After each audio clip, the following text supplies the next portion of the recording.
Hello and welcome to a new video. Today we're gonna take a look at the new Hydra Cannon Samurott. If you wonder why I don't use the other new move that they got added, I already forgot the name.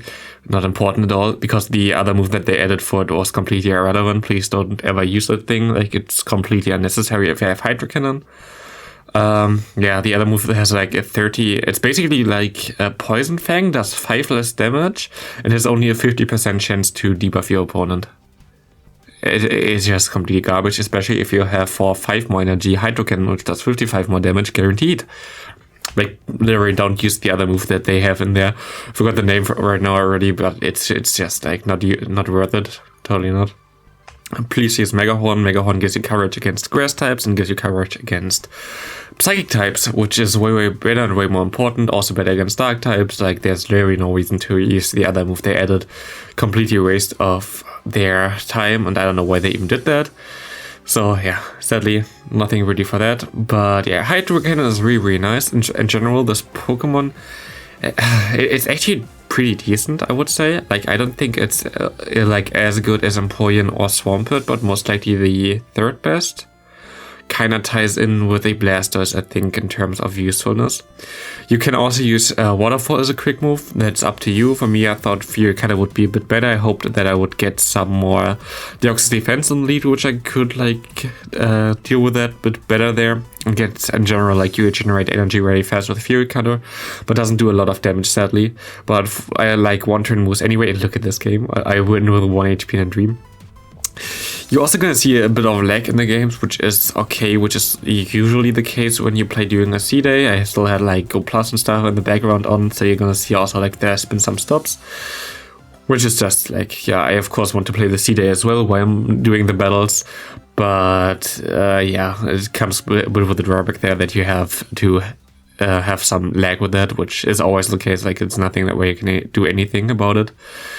And yeah, other than that, pretty interesting, pretty solid. Those battles were all pretty long, so I don't think I have as many battles in here, but it's like sped up to 2.5. I think I only have like 9 battles or something, and it's just like really interesting that this team took like way too long. I mean, I see, because I have like 2 bulky birds in the background, and I have like Feather Dance, which debuffs the opponent's attack. Of course, it slows down a bit, but like I have the really attack rated Pokemon, not Pokemon in the lead, so I thought it would kind of at least give me some viable things here. And we have actually the Skarmory against us, which is very interesting. I haven't seen Skarmory at all this season. That's the first Skarmory I definitely saw. Very cool. But yeah, I was really unlucky with this team as well. I think I lost like, I don't know, I think I faced like 6-7 Jellicent leads. Like, every second game was a Jellicent lead, and that's definitely not what I wanted to see with this Pokemon, because it completely get hardwalled. Other than that, I also wanted to say thank you, because my channel right now is really going well. Thanks to everybody for like supporting and stuff like this. Like, I really appreciate that. It definitely does mean a lot to me. Also, of course, if you haven't give this video a like yet, like, of course, I always would recommend that to do that, because it helps me a lot. And here we have a Jellicent lead again, and we have a 9-hit swap in. That's always really cool. But yeah, in general, I think I said that a lot of times. Like, always, if you want to support your content creator, liking does way more than you expect. Commentating as well helps that the video gets a bit more views, because it gets recommended to other people. But yeah, that's about this. I always don't really like to advertise that, but it's just like how it is, and it's like very simple.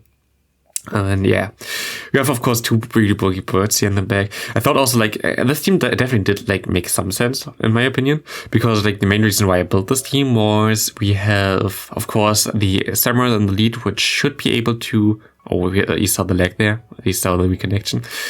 You don't even see that much because it's 2.5 sped up. But yeah, you have the Samurott in the lead, which should be able to deal with a G-Fist pretty well. You have the what's it called?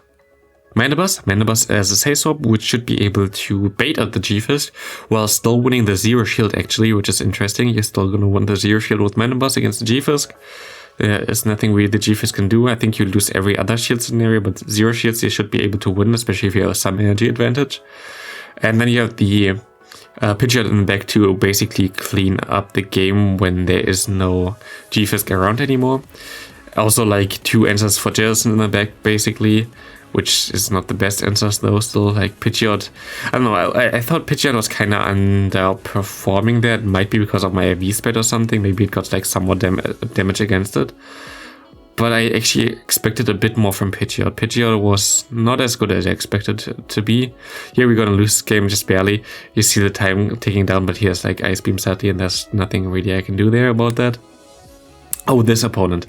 This was like something that led me to tweet something, I think. It was actually like a decent lead for us with the Deoxys defense. But this guy, I think, like got always every single quick move through against me while always denying my quick move. It was insane, which at the end was like the, I think, won him the game as well. It was just insane. But yeah, there was like a lot of fun. You're gonna have like the best matchup anyway now with the Mandibus against the Umbreon. I wouldn't be mad for you if you fast forward this, but otherwise you're gonna see him here denying all my quick moves and him getting in every single quick move as well. It just and then people say it's esport or like competitive. I saw like a lot of comments like below saying, oh wow, in a competitive game and stuff like this, and like, where's the competitive game? He denied again against me. And he denied again against me. And he doesn't even deny here on like how Wallower said it like in the beginning, which I think is, by the way, not correct. Like I don't think there's something like fast move denial, how he stated there, because a lot of people don't do it exactly like him. Like if you didn't know, if you do the Wallower fast move denial, you have to be one turn above the charge move you want to use, because it depends on when the energy comes through. And yeah, my opponent just there, as you saw, like denied me completely without even getting that. Like he definitely wasn't one above, because he did basically last resort back to back with the one move only in between. And that's something that you cannot do. Like you cannot overfarm my one there usually, because last resort takes too much energy. But yeah, very, very, very cool. Definitely 10 out of 10 can recommend. And we're gonna lose this game now because my opponent just got so many quick moves, and he got the quick move in again while denying. And now we can go for the aerial ace. The time ran down. It's actually something I didn't know that would happen like this before. But because of the CMP tie, both people get through, even though the time was already 0 when I basically started my charge move. Something that I didn't know. Of course, another Jerson lead here. And a Stunfisk Safe Swap. We were just not really lucky here, which is okay. Like right now I'm not tryharding at all. I'm not really caring about Milo. Actually, the first person already hit a legend today, which is cool, and I think some more gonna join them as well. We are 20 days into the season, I think. Very cool that after 20 days out of 90 days, people are already legend.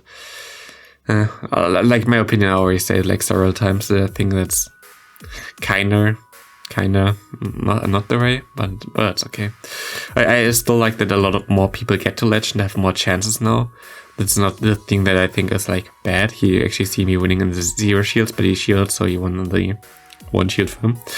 It's something that I don't think is bad, that more people get that. I think we just need something after legend. We need like at least 2 more new ranks, which shouldn't give you any, what's it called, like any extra bonuses which are exclusive for those tiers, but maybe like another Pikachu Libre counter for the shiny chance, some more starters every set or something like this.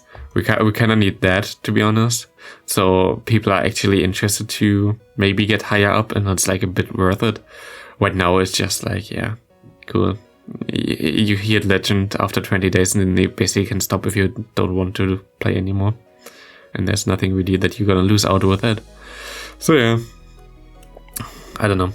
Very, very interesting topic in general. I don't really want to. I'm so far off the gameplay again. I'm so sorry, but yeah, you see me getting hardwalled again by a Jillicent. Very interesting. You see the clock ticking down again. My only chance here is go for the Brave, but I hope that my opponent doesn't shield, and we're gonna lose this battle because he shields, of course, and the clock is ticking for him. And this is also the reason why I don't like Ultra League. I'm playing in Premier right now. You're gonna see me playing a lot in Open Ultra League in the next few days, because I think the meta is just better. I think the meta is just the worst for the Samurott though, so I didn't try to play it there. Maybe I'm wrong with that, maybe I can try it out there again.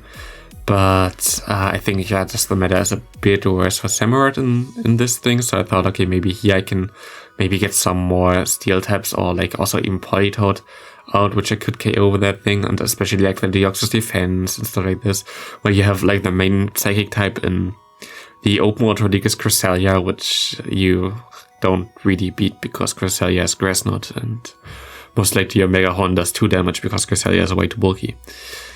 But yeah, here we can just farm the thing down. I think this thing had Blizzard, so it always went for the Weather Ball anyway. All good for us. I don't really mind this, so we can go for another Hydro Cannon here against this Dragalge. We can take this move. I think it's even an Outrage, and I think we're still gonna take that, and we can KO him maybe here. Now it depends what he has in back. It's gonna be a Jellicent, and I'm fine with that, but I'm also not that fine with that, I think. I have to shield here. It's a Bubble Beam. Nah. If we go for another Bubble Beam here already. I can go for a Feather Dance. Yeah, I should have most likely went for one more Gust before, because then I only give him basically 1 free turn and not 2 like here, but it doesn't really matter anyway. Here I'm just wanted to clear the debuff against me and gonna go for the Hydro Cannon here. I don't know if that was the smartest play anyway. He goes for a Shadow Ball. Oh god, and he surrenders here. Okay. Yeah, true, he had no chance to clear his debuff, never mind. That was definitely the smartest way. Against Scrafty, I usually go for 1 Hydro Cannon, hope he throws a Power Punch and then swap out. Or I just try to catch the move, which worked out perfectly fine here as well, which is the Power Punch and does nothing. You always kind of want to catch the moves here. Here we have Nidoqueen against us, which is actually a pretty decent matchup. Other than one time, you always basically get either 1 or 2 shields against this thing in this matchup. Against the normal Nidoqueen, I think Shadow is a bit difficult. I think Shadow, you always get at least 1 shield. Here we have some lag, which is beautiful. And I think this lag actually cost me 1 turn as well, because we overfarmed to 100 energy. Ah, no, never mind. We're still gonna get to the move at least. That's good. And yeah, we got 2 shields here from the opponent, which is really, really nice. What I think I'm gonna do here is just go into Pidgeot and try to take those Poison Fangs without having to shield, because we're just way bulkier. Now I'm gonna swap out and gonna go for the Samurott, have some reconnection, and we get hard-countered by a Jellicent. I don't know how many Jellicents I face with this team. And always locked in against my Samurott. It's just so annoying. I'm actually an idiot in shielding this. I shouldn't never have shielded this. This was just like so stupid. But I kind of want to keep this thing alive, I think. Yeah, and I can swap out now, which is fine. I know that I don't have to shield here anything. It's always Bubble Beam. But it's still gonna be a very interesting match to win, if we can ever win this. And my opponent perfectly sex swaps onto the Nidoqueen on a Brave Bird. And I was like, okay, yeah, this is a nice loss. Thanks for nothing. I can shield here. And yeah, it's time ticking down, and we're gonna get to the Brave Bird at the last second and gonna win this game because of that. That was crazy. We definitely wouldn't have won that if we didn't get to that. That was such an insane game anyway. Here we have Samurott against Gyarados. Actually a decent... Okay, no, never mind. Everything is resisted by us. But we can Sex Swap perfectly onto the Crunch. Gonna be able to take this with the Mana Burst. My opponent also tries to Sex Swap on the Stunfisk, but we already know Stunfisk matchup is not the worst matchup, as we can just go for a lot of foul plays and also tick down the time, which is always good for the Switch Timer. Also, I just don't really like... I know that a lot of people are on Dark Pulse. I don't know. I think foul play is a bit better also against G-Fisk, you know, just because you can like tick down the clock and stuff like this. Here we caught the move perfectly. We can KO this thing, and now we can go for another move. I think he gets to his next move. I think he throws his next move actually against me. Yeah, at perfect timing as well. Well played by my opponent there. I'm gonna wait out the clock here so I can swap out later on again. My play here is that I hope that I can KO this thing somehow so I can lock something in with the Pidgeot, but I think I'm gonna swap out now. Yeah, I'm gonna swap out now and see what he has in back. It's an ASCAP.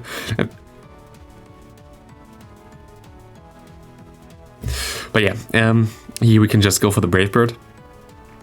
The Brave Bird should KO this thing, and I don't think he's gonna shield this. His only chance was there for me to bait, which I didn't do for him, and we're gonna be able to win this game easily. He's just gonna surrender, and good game there. Next up we have Dragalge against us. Again, we're just gonna go into Mana Burst, go for 1 foul play. He gets the extra quick move in, which is, by the way, how it's supposed to happen. Like, the actual denial is the problem.